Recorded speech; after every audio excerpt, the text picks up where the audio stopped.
My name is Zachary Conan, and if you enjoy my thoughts, make sure to subscribe to my channel. It's been a long road making clones to harvest brain tissue. I'm here with David. My name's Zachary Conan, and we just watched Season 3, Episode 10 of Star Trek Enterprise called Similitude. This is one of, it's not my favorite Enterprise episodes, but it's one of the best episodes of Season 3, which is probably my favorite season of Star Trek. You know, Season 3 being the huge metaphor for basically the Star Trek response to the terror attacks of 9/11 and the war on terrorism, essentially. Brandon Braga and Rick Berman made the overarching narrative through all of Season 3 a response to that, metaphorically. But Similitude is interesting. It focuses on the idea that Trip injures his head and is in a coma and needs some experimental medical attention, which a Lysarian larvae, Phlox, brings to Archer's attention that these things have a lifespan of like 15 days or so, and they essentially they say, okay, whatever, they make a clone of Trip, and they need to get him aged to the exact time where Trip injured himself, and give him a like brain tissue transplant or harvest brain tissue from him in order to cure Trip. So what's interesting about this is that using this kind of larvae has been like outlawed basically everywhere, as T'Pol brings up immediately after finding out about the doctor's suggestion.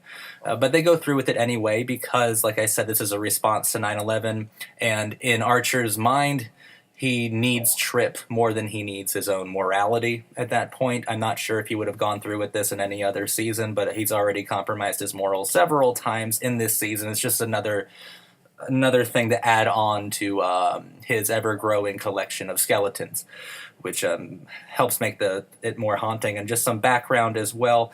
This episode was written by Manny Coto, who would become the showrunner come Season 4. He would take over for Brandon Braga and Rick Berman, who are like two of my favorite people. Manny Coto is also an extremely talented Star Trek thinker, showrunner, and writer, and this is a great episode that he wrote. Basically, we just see this new Trip, this clone that the Doctor calls Sim, after Similitude, which just means having a likeness to something, having a bizarre likeness to another thing. He calls it Sim, and we see it grow from a baby to a toddler learning to read, to a little boy curious and taking apart gadgets, to a teenager inviting T'Pol out to the movies, getting caught up in adolescent crushes. And then we see Trip himself, and that's really where the age that we know Trip as. And basically, the moral dilemma of this is, you want to say what the moral dilemma is? I've been talking for 3 minutes now. Maybe they want a new voice. Sure, I'd like to. Thank you for that opportunity.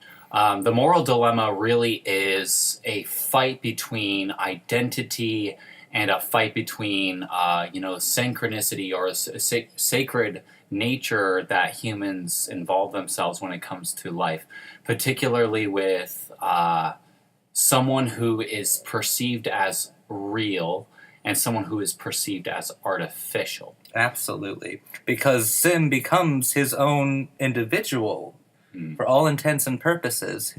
That's how he views himself as. If he defines himself as an individual, then who is anyone to define him as as unreal? Right.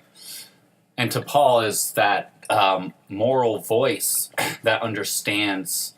And the reason why she's included in this is to really just bring out the evocative understanding of how complex our moralities can be. Particularly the fact that not only it is the first concern the illegality of harvesting a synthetic life, but also the moral dilemma of how powerful it is when we violate a moral or ethical decision in favor of doing something even more utilitarian in respect to saving a bigger whole, right? And so then there's that as well, the complexity of this particular moral decision, which is basically taking a clone and using a clone, and how would we be viewed by how we treat clones. And then this clone is It has one purpose, and it's to harvest organ from, essentially. The purpose of Sim is to die within 15 days. And we see that Sim does a lot more than just what his perceived role was initially. He was actually able to come up with a solution that got them out of the entire situation. So it is indeed possible that Trip and Sim both could have died after Sim had provided the solution to their dilemma. Absolutely. And so it's interesting how Archer still makes that executive captain decision to save Trip because the wheels had already been set in motion. And Archer was extremely harsh to him when he found him in Trip's quarters, saying, "I want Trip, Trip." Like, Archer is the one who treats him as an unreal thing. As an unreal thing. It's very interesting because he tries to be like a father figure to him when he's a boy, taking him out there with the metaphor of the broken remote-controlled shuttle pod. And the older he gets, the more removed, I think. Well, Archer's always has this detachment between him and Sim, and is always talking about he needs Trip, he needs Trip, he needs Trip. So let's go like character by character just really quick. What did you think of Archer's response to Sim?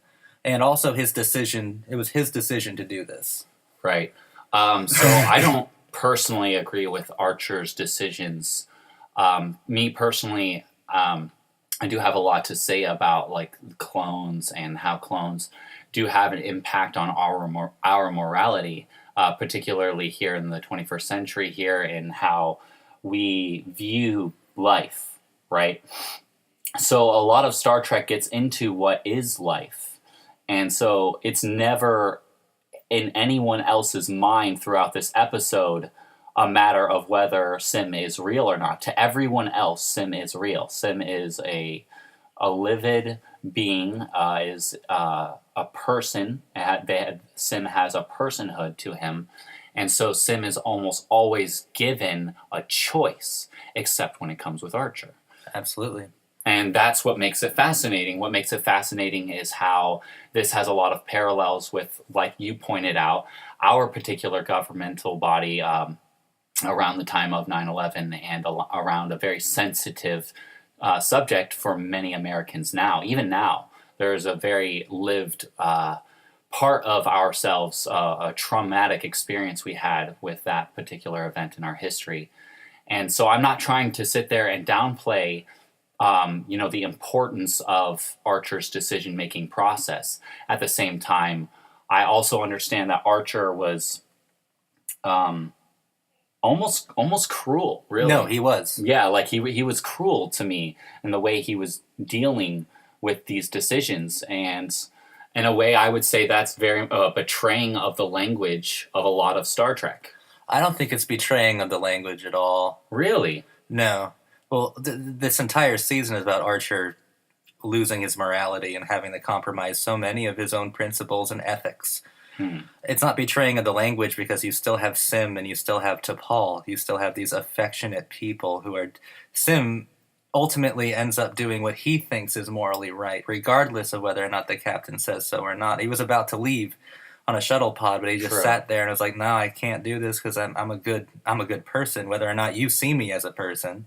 I'm a better." In fact, Sim is a better hero than Archer this episode, most definitely.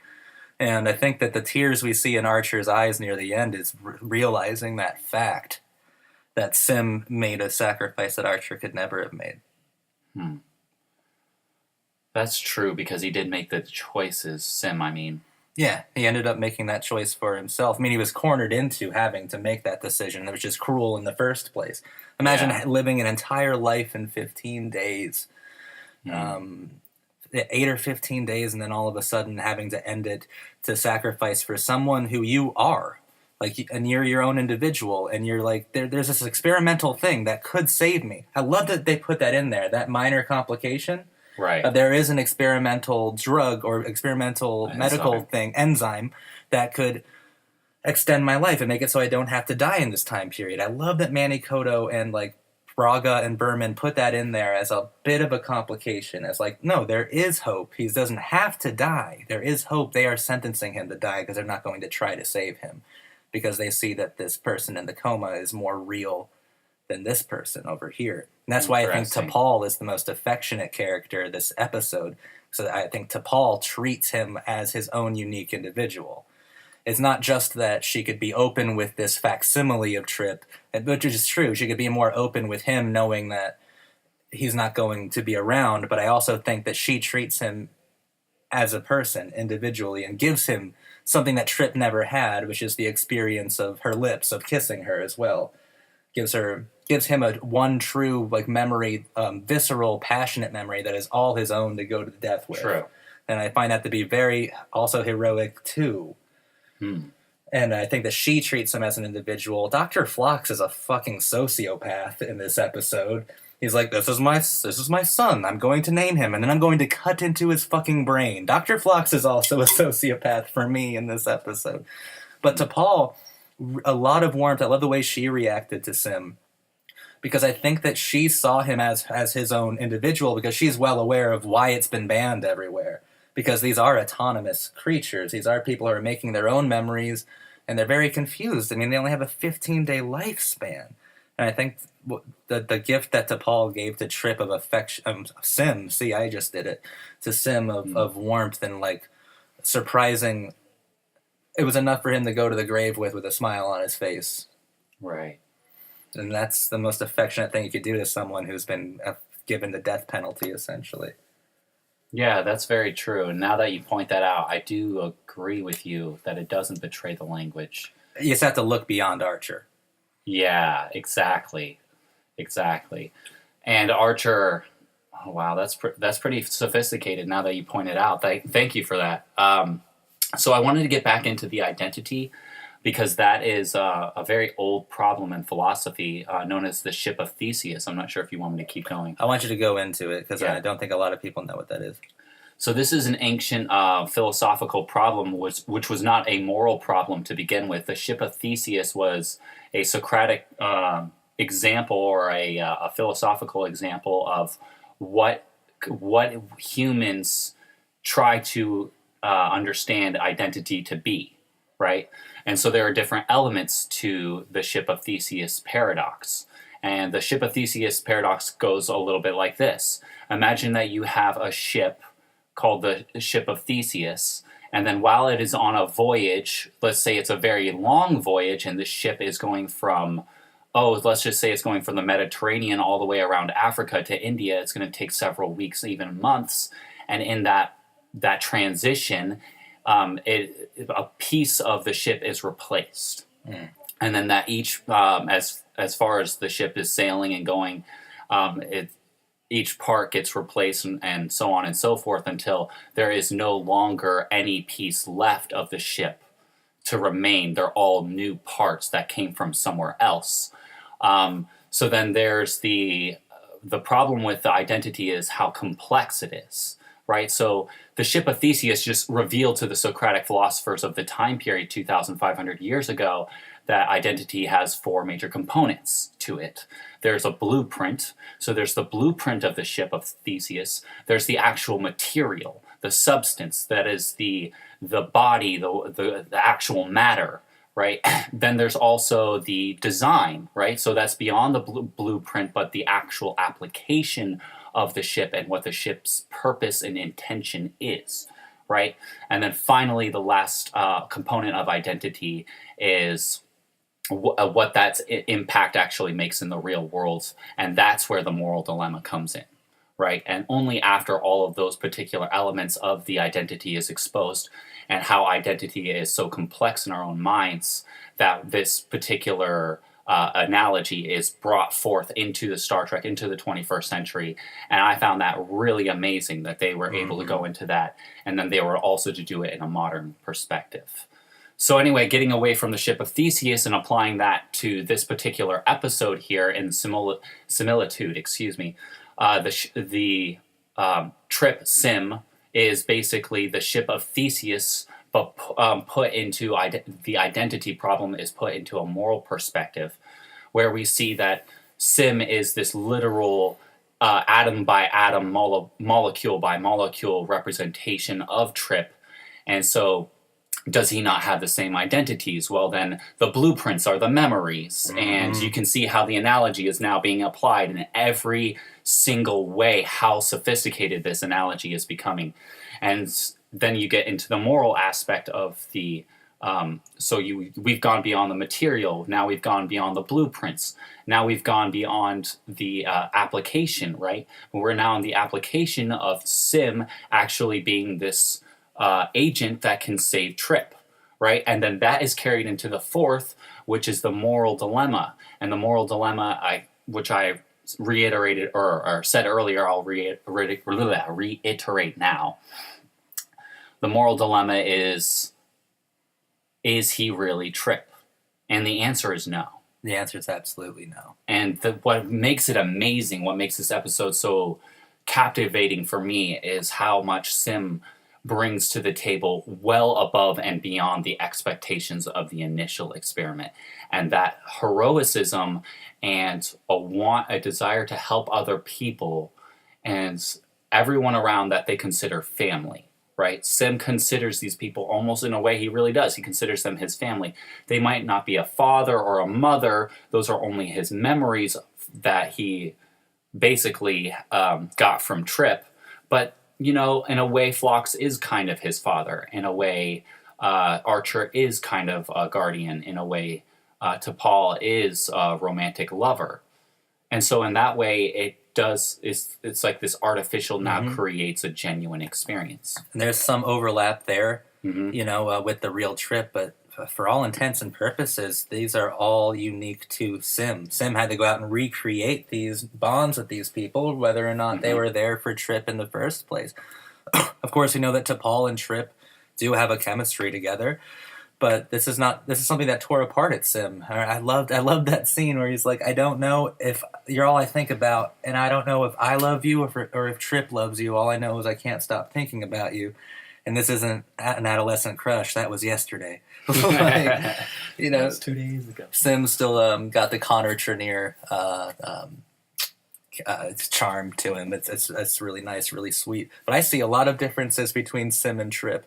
Mm-hmm. Of course, if you ask Trip, he would definitely say that his guardian, is Archer is like an older brother kind of figure or something for him. Of course, but what Sim did, which is interesting, because he was able to build unique relationships that did not apply to Trip's life with T'Pol and Phlox, not with Archer.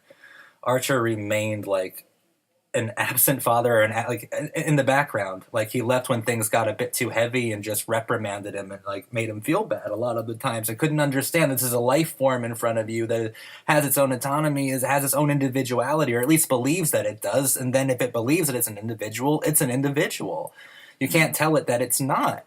And T'Pol was able to become Sim's lover. This is a rough episode with names.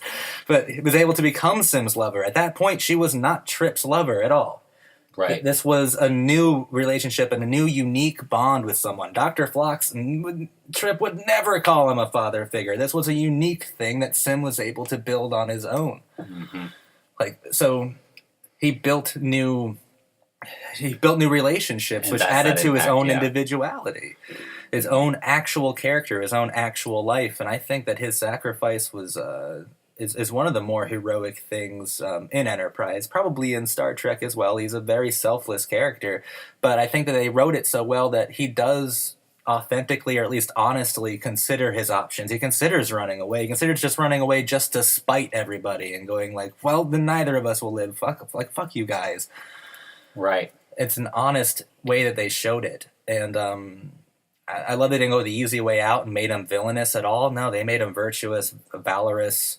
They made him something to look up to, something that T'Pol, I believe, could honestly fall in love with, because it's a selflessness that might not have been right and available in Trip at that moment. It's a selflessness that maybe is inside Trip. So yeah, that's another complexity, because they're all seeing Trip inside of Sim, and now I believe T'Pol will see Sim inside of Trip and like him more for that. Interesting. Yeah, that's pretty good.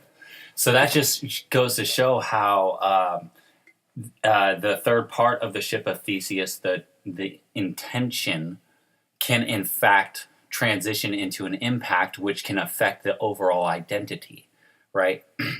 With the identity here being the dichotomy between Trip and Sim, we see that the choices that Sim makes are unique, and that in any given situation, if Trip were indeed alive, would he make the same choices?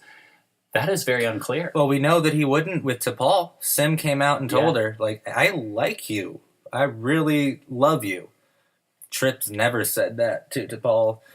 Sim is his own person. He's sensitive. It might have to do with how he was raised in the Enterprise. I don't know what it has to do with. He's just his own individual, and that's just what you have to deal with. You have to deal with the fact Archer is such a prick in this season. I mean, it makes it a complicated show to watch. I think that's why people have problems with Enterprise, because Archer he's not Kirk, he's not Cisco, he's not the easiest person to understand where he's coming from or to agree with. Because when Archer says, or the exchange of, I know that you're not a murderer, then don't make me one. Right. What kind of a response is that? What kind of an ultimatum is that? If you Right. don't kill yourself, I will kill you. Like, he told him, like, if you know me, you know that I will bring you back there at gunpoint and make you do this. Right. Like, that is cruelty. That is a Absolutely, yeah. war crime.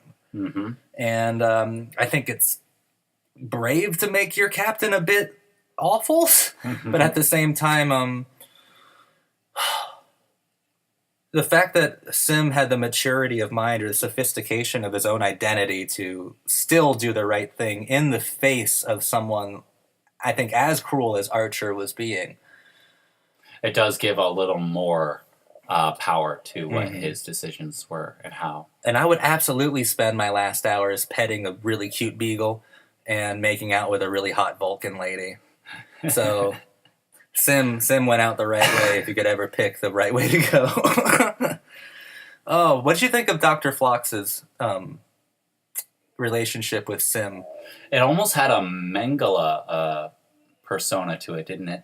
Like, just the way he was being portrayed. Dr. Phlox was this sort of like Joseph Mengele, he was like an experimenter. I wouldn't call him like a Nazi, though. I mean, no, obviously not. It's just got a persona of utilitarianism, but in cruel respects. Well, yeah, so let's... Yeah, getting away from that, but getting more toward like how this particular kind of decision making should have never even been proposed in the first place because of the illegality of it. Yes. And that the only reason why it was proposed was in respect to the environment and how hostile it was for the entire ship. Yeah, I wouldn't... Like, Mengele is a super big stretch. We could call him a kind of manic Kevorkian? Okay, yeah. I just don't want to call him a Nazi because his morals were in the right place, and he was even ethically prepared to cry and weep over this person, but he brought it into existence, and he brought it to the attention of the captain in the first place. I just found it very bizarre how he nursed it and then killed it. Yeah. But it was almost like he was... But the thing is, he treated Sim like an individual, which Archer did not do.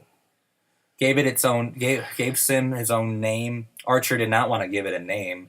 He probably didn't even want it to leave the quarter. He didn't even want him to leave the quarters. Right. Yeah. Archer's solution would have been to just simply confine him until his use came about.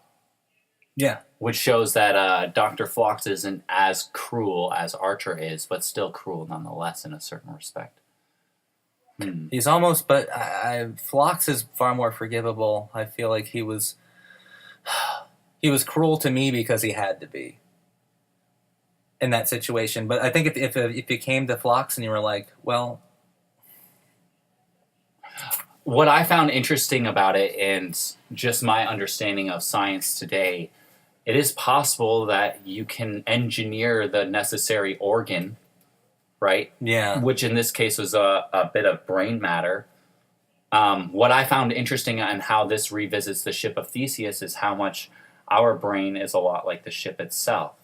And that it does take on its own life, regardless of, even if we were to harvest the organ of a brain or a particular tissue of the brain from anything else, we would still suffer from the same dilemma. And the dilemma being that does this particular organism have consciousness? And clearly Sim does. It's not outside of the argument. At the same time, what I'm trying to point out is that if we were to give this, say, for example, we were to use a pig right? And we were to carry the analogy forward that the pig gets a bit of human brain matter growing out of it, would that pig become conscious? And this is another aspect of complexity to the Ship of Theseus problem. Particularly, should we do it from this? So I'm wondering if they had that angle when they were making this, the directors and the writers. Should we use an animal or should we use a person, something that is far more relatable? And it's interesting how this carries over into a lot of our modern perspective and how we use animals, right? And so how a lot of modern science does view humans as animals in and of themselves. And so then there's that other element that's being thrown into the equation of whether using someone is acceptable or not. And in some respects that is being advocated, in some respects that's being argued against, right? Absolutely. And you have that back and forth going on throughout the episode. I would even go far enough to posit that it's partially about the moral collateral damage of scientific breakthroughs, perhaps. Because I would see Phlox and Archer as the ones who kind of bring this in without saying anything about morality or ethics. This is how you would save this person. It's the only way you could save this person, so they bring in this clone. And then the collateral damage of that are like people like T'Pol, people like Sim, people who have to all of a sudden deal with this new development and actually have to make sense of them, or actually find the morality within this situation and find a way to at least glean some kind of positivity, some positive experience from this situation, which was born out of a place where there were no ethics involved. It was just the most practical. It was experimental, but the only way to save Trip. And then you're left with normal people having to apply their own morality to it and make it an impassioned experience, or at least an experience worth having in the first place. Do you have any closing thoughts? Yeah, I do have one. In particular, I wanted to focus mostly on Sim's decisions and the impact that they had, because I feel like that is the primary point of this, right? Is what can we do with the limited amount of energy and time that we have as people in this world? And that's the overarching message. Yeah. It's like, look what he did in 15 days. He saved a crew, he fell in love, and he gave his life up in sacrifice. He died a martyr. And that became a story. And that's what's interesting about humans, is how we're able to tell a story to convey a very powerful moral message without actually having to make that decision ourselves. And that shows sort of a masterful working by the writers and the producers of this to make these particular meditative forays into moral dilemmas. And so my closing thoughts would be, it was very well done. It was amazing that they were able to bring the sophistication to this particular moral problem that was originally not a moral problem to begin with, but became one just by the environment in which that problem surfaced. Kodo, Braga, and Berman did not make, and LeVar Burton, by the way, directed it. These people did not make it easy to swallow, an easy moral dilemma either. They kept putting in just the right complications to where it's just a difficult thing to ponder no matter what. If you were in that coma, or if you were the facsimile, if you were the clone, well, that's why Star Trek is exactly brilliant. How many people could have made the same choices Sim made? Not very many. Not very many. I don't even know if Trip himself would. That's how different I think Sim was at this point. Oh boy, yeah, it's one, and I do love Trip himself at the end, looking in on at the casket before they send it off into space. He was looking at the pod carrying Sim's corpse, and like Trip doesn't even know. Like Trip is just it's a face more of an enigmatic, like, curiosity or like confusion, because that's not you, Trip. That's someone else entirely.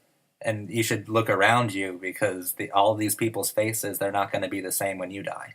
It's going to be different, because he built different relationships with all these people. But thank you guys for watching so much. Make sure to subscribe for more Star Trek related content, even art house related content, stuff like that. This is David and Zach saying thank you for watching.